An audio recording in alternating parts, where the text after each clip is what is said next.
Bonjour à tous, donc on recommence avec un deuxième moteur. Alors pour comprendre comment fonctionnent ces moteurs, pourquoi ils sont tellement utilisés dans l'industrie, ce sont des moteurs triphasés et pour faire changer le sens du moteur, il y a une chose très simple à faire, il suffit d'inverser deux fils de l'alimentation.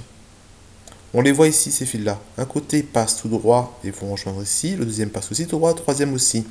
Et quand on passera par ce contact ici, on va inverser les fils.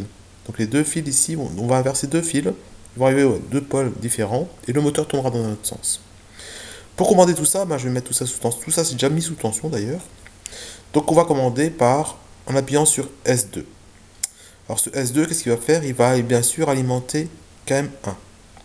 KM1, ça va fermer ce contact-là. On va voir tout ça. J'appuie dessus. Voilà. Le moteur, vous voyez, tourne dans un sens. Le relais thermique, tout ça, le reste fonctionne de la même manière que pour le précédent schéma.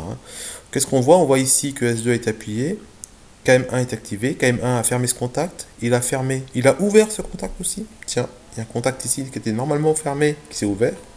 Et il a surtout fermé ses contacts ici. Donc ces contacts étant fermés, le moteur tourne normalement. On voit qu'il y a une deuxième partie ici qui permettra de le commander dans l'autre sens. Je peux appuyer dessus, il ne se passe rien.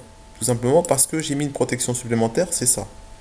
Normalement, le contact étant normalement ouvert, le courant ne pourra pas alimenter cette bobine et donc il n'y a pas de risque de court-circuit.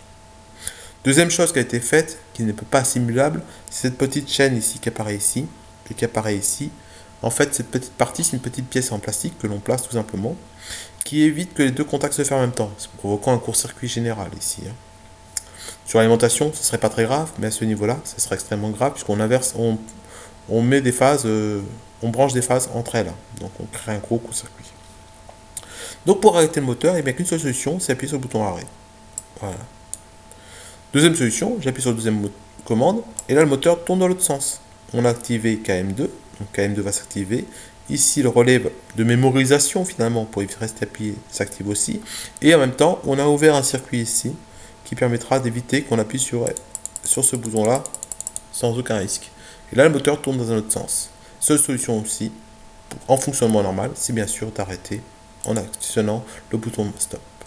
Voilà.